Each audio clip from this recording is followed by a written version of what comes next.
मध्य प्रदेश विधानसभा चुनाव 2023 में इस बार कई अनोखे नज़ारे देखने को मिल रहे हैं। ऐसा ही मामला पन्ना जिले की आरक्षित विधानसभा गुनौर में देखने को मिला है, जहां अपने आप को समाज सेविका बताने वाली निगरानी शुदा बदमाश की पत्नी एवं भाजपा नेत्री टिकट नहीं मिलने से नाराज होकर समाजवादी पार्टी से टिकट लेकर चुनाव मैदान में उतर गयी। लेकिन चुनाव मैदान में आते ही उन्हें असलियत समझ में आ गई और समर्थन के लिए उन्हें सपा के राष्ट्रीय अध्यक्ष एवं यूपी के पूर्व मुख्यमंत्री अखिलेश यादव को बुलाना पड़ा। यहां तक कि कार्यक्रम में भीड़ जुटाने के लिए प्रसिद्ध बुंदेली गायक जित्तू खरे उर्फ बादल का भी सहारा लेना पड़ा। कार्यक्रम भी ऐसे दिन रखा गया जिस दिन गुनौर में भारी भीड़ रहती है। वह दिन साप्ताहिक बाजार का था। प्रांगण बस स्टैंड चुना गया, जहां हमेशा लगभग भीड़ रहती है। जित्तू खरे ने समय पर पहुंचकर अपनी मधुर आवाज का जादू बिखेरना प्रारंभ किया। अखिलेश यादव भी समय पर पहुंच गए और भाजपा कांग्रेस पर कई मजेदार कमेंट्स किए, जिसमें मध्य प्रदेश की सड़कों के निर्माण में भ्रष्टाचार व गठबंधन नहीं करने पर कांग्रेस पर कमेंट और कमलनाथ की उम्र पर कटाक्ष किया। लेकिन यहां की प्रत्याशी के पति पर देवेंद्र नगर थाना में दर्जन भर के लगभग आपराधिक प्रकरण दर्ज है। कई बार अंतर्राज्य स्तर के जुआ और सट्टा खिलाने के वीडियो और फोटो भी वायरल हो चुके हैं।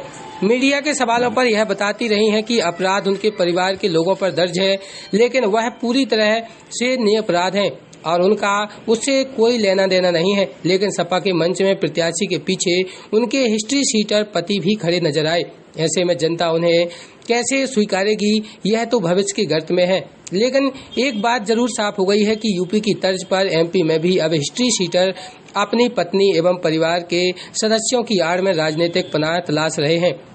बस स्टैंड में साप्ताहिक बाजार के दिन राष्ट्रीय नेता के कार्यक्रम की वजह से मुसाफिर यहाँ वहाँ परेशान होकर भटकते नजर आए।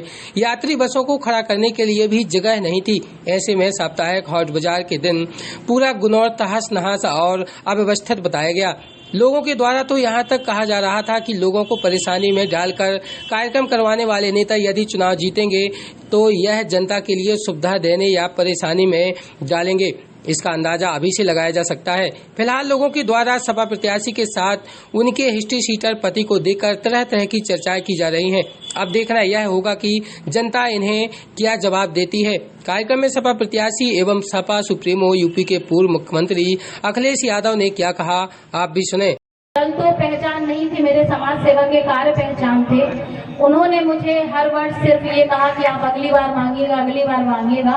लेकिन जब मैंने देखा कि यहाँ पे महिलाओं का कोई सम्मान नहीं है, सिर्फ बातें हैं और सिर्फ कागजी बातें हैं ये, और मंच तक है कि हम 35% आरक्षण दे रहे हैं महिलाओं को, हम बहुत सी चीजें दे रहे हैं, पर पूरी लोकसभा में किसी भी महिला को टिकट नहीं दिया गया। तो उस दल में मैं रहना उचित नहीं समझती जहाँ पे महिलाओं का सम्मान नहीं है। मैंने पार्टी से अपने सारे पदों से त्याग दिया। माननीय भैया के यहाँ मैंने लखनऊ में संपर्क किया, उन्होंने मुझे मेरा कार्यकाल देख के एक बार में मुझे चुना। तो मैं उनका जितना भी धन्यवाद करूं अपने पूरे समर्थकों के साथ, जिन्होंने पार्टी मेरी बीजेपी की छोड़ी है। हम सब ने जो समाजवादी पार्टी चुनी है, तो हम ऐसा चाहते हैं कि आप सभी लोग इतना आशीर्वाद दें कि यहाँ पे मुंह तोड़ जवाब मिले। बीजेपी को भी और कांग्रेस को भी हमने सबको देख लिया। अब समय है बदलाव का।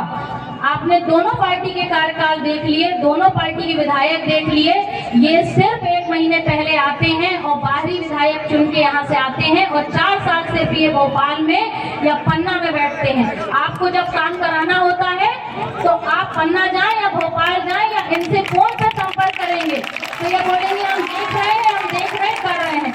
और जब यहाँ विधायक 4 साल कांग्रेस के थे, बीजेपी की जिम्मेदारी मैं संभाल रही थी, तो दिन रात कोरोना में हम बाहर निकल रहे थे। 4 साल माननीय ये विधायक लोग बाहर नहीं आते हैं। लोग कहते हैं कि अभी तो चुनाव नहीं है, हम कर देंगे काम। अभी भी जब हम जनसंपर्क में निकल रहे हैं तो लोग बता रहे हैं कि भैया आप तो उस पार्टी में थी, आप लोग तो इतने वादे करके गए। तो मेरा तो यही कहना है, वादे जो हमारी पार्टी उस समय किसी पूरी नहीं कर पाई, तो मैं इस पार्टी का भरोसा दिलाती हूँ कि आप यहाँ से मुझे चुन के जब जिता के विधानसभा भेजेंगे तो इस पार्टी की जिम्मेदारी हम और हमारी पूरी पार्टी और भैया लेते हैं। आप सबकी समस्याओं का निराकरण करना हमारा कार्य है। मुझे जैसे कि मंच के माध्यम से मैं भैया को बताना चाहती हूँ कि यहाँ पे भैया सूखे की बहुत समस्या है। नहरें तो आ रही हैं, लेकिन नहरें बड़े लोगों के टेंडरों से निकल के बड़े मौका दिया है। इसके पहले और भी दल रहे हैं, उनने कभी किसी महिला पे विश्वास नहीं जताया। जब भी जताया तो पुरुषों पे जताया। तो पहले तो मैं उनका और उनकी पार्टी का बहुत बहुत धन्यवाद व्यक्त करती हूँ। एक बार बहुत जोर से तालियां हो जाए माननीय राष्ट्रीय अध्यक्ष जी के लिए, जिनने मुझे महिला प्रत्याशी के रूप में गुनौर विधानसभा का नेतृत्व करने का मौका दे रहे हैं। और मैं आप सबसे आशीर्वाद चाहती हूँ। वैसे तो पुराने हमारे समाजवादी जो मंच में बैठे हैं और जो गूगल या मोबाइल चलाना जानते होंगे, वो अगर गूगल करेंगे, और खासकर हमारे समाजवादी जो पुराने नेता है वो जानते होंगे कि जिस समय उत्तर प्रदेश में नेताजी गुन्नौर विधानसभा से चुनाव लड़े थे, एशिया की सबसे बड़ी जीत अगर किसी की हुई थी तो समाजवादी पार्टी और नेताजी की गुन्नौर जो उत्तर प्रदेश में बदायूं जिले में है। वहां पर तो हमारे अपने लोग हैं, समाजवादी लोग हैं, हम लोगों को अच्छी तरह समझते हैं। वहां ऐतिहासिक वोटों से हम हर बार जीतते हैं। आज पहली बार गुन्नौर विधानसभा में और पहली बार एक महिला प्रत्याशी के लिए मैं आपसे सहयोग और समर्थन मांगने आया। मुझे उम्मीद है कि आप सब लोग मिलकर के अमिता बागरी जी को वोट देकर के इनको जिताने का काम करेंगे। हालांकि ये चुनाव मध्य प्रदेश में हो रहा है, के लोग हैं जिन्हें समय समय पे समाजवादियों ने सहयोग किया है। जब उन्हें जरूरत थी तो हम लोग उनके साथ खड़े हुए, लेकिन अभी आपने देखा होगा जब हम समाजवादियों को साथ लेने की बात आई तो कांग्रेस पार्टी हमें भूल गई। एक बार तो मुझे लगा कि इन्होंने कांग्रेस पार्टी के लोगों ने धोखा दिया है, लेकिन जब मैंने उनके प्रत्याशी जो मुख्यमंत्री के दावेदार हैं उनकी उम्र देखी, 80 साल वालों से तो थोड़ी बहुत गलती हो जाती है।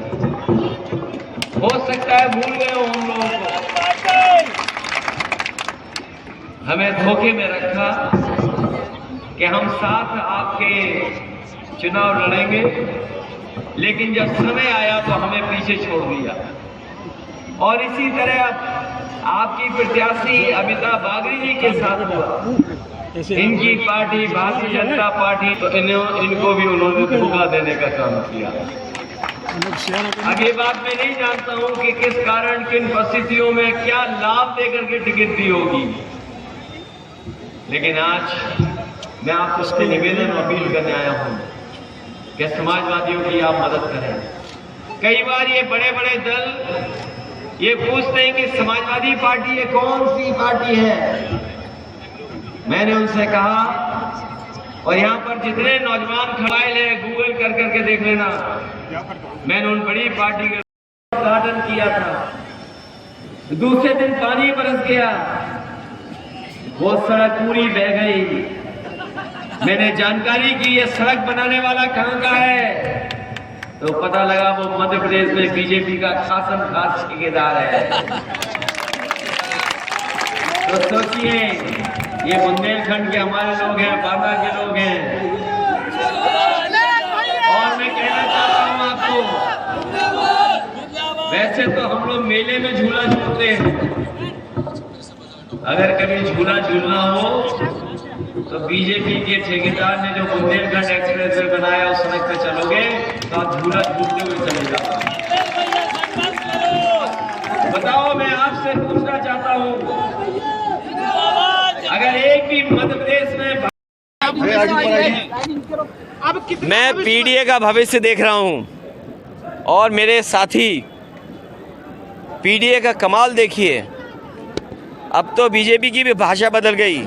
बीजेपी भी कह रही है कि हम जातीय जनगणना कराने के तैयार हैं। कांग्रेस पहले ही पलटा मार गई है। चमत्कार देखिए, जिस पार्टी ने कभी जातीय जनगणना रोकी हो वो लोग कह रहे हैं कि हम जातीय जनगणना कराएंगे। सवाल जातीय जनगणना का नहीं है, जातीय जनगणना के साथ साथ आबादी के हिसाब से हक और सम्मान देने का काम समाजवादी लोग करेंगे। और हम आपको भरोसा दिलाते हैं, गठबंधन पीडीए सहयोग करेगा। पीडीए हमारी स्ट्रेटजी है, रणनीति है। यही गठबंधन की मदद करेगा। कमलनाथ जी ने क्या धोखा दिया है? देखिए वो बात खत्म हो गई, वो बुजुर्ग हैं, उम्र ज़्यादा है, हम उनकी इज्जत करते हैं। उनको याद नहीं रहा होगा कि हम उनके मित्र पार्टी हैं, ये गलती उनकी नहीं है, हो सकता उम्र की गलती हो। उम्र की गलती सरकार चला पाएंगे क्या? ये मैं नहीं कहता हूँ, लेकिन मुझे साथ नहीं लिया, हम तो उनके साथी दल थे, लेकिन अच्छा किया उन्होंने हमें छोड़ दिया। अगर बाद में छोड़ते तो हम कहेंगे नहीं बसते। आज पटना जिले की गुनौर विधानसभा प्रत्याशी के समर्थन में देखिए लोकसभा चुनाव आएगा तो लोकसभा तय करेंगे क्या करना है। गुनौर विधानसभा में महिला प्रत्याशी को आपने चुना है, अब क्या चाहेंगे? ये बीजेपी और कांग्रेस को सोचना चाहिए, जो नई लोकसभा में महिला नारी वंदन आरक्षण महिला बिल पास किया और उन्होंने कहीं महिलाओं को 33 के अनुपात में नहीं लड़ाया, कम से कम समाजवादी तो इन्हें लड़ा रहे हैं, इसलिए चाहे बीजेपी और कांग्रेस और सब लोग इनकी मदद करें। लोकसभा में इंडिया गठबंधन साथ लड़ेगा अलग? अभी लोकसभा चुनाव आने दो, पीडीए की ताकत देखोगे, सब गठबंधन पीडीए से करेंगे। कुछ तो बता दीजिए कुछ। नहीं, मैंने आपसे कहा पीडीए की ताकत देखिए, उसके आसपास सब आ गए हैं, चाहे वो कांग्रेस हो चाहे बीजेपी हो, असली गठबंधन पीडीए से ही शुरू होगा। राहुल गांधी का नाम नहीं लिया है आपने कहीं भी? अब उनका नाम तो मैं नहीं लेता हूँ, ऐसे तो मैंने प्रधानमंत्री का भी नाम नहीं लिया। आप सोचिए, प्रधानमंत्री कह रहे 13 करोड़ लोग गरीबी रेखा से बाहर आ गए हैं, तो इसका मतलब मध्य प्रदेश के 7 करोड़ आ गए होंगे बाहर।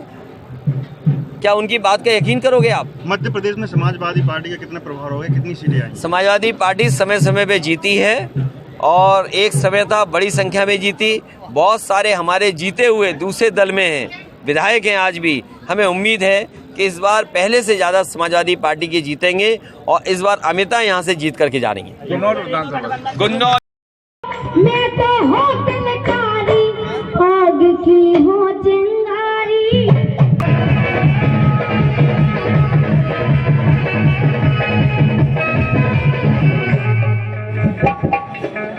बनाने कौन आएगा, रुलाने तो सब आएंगे।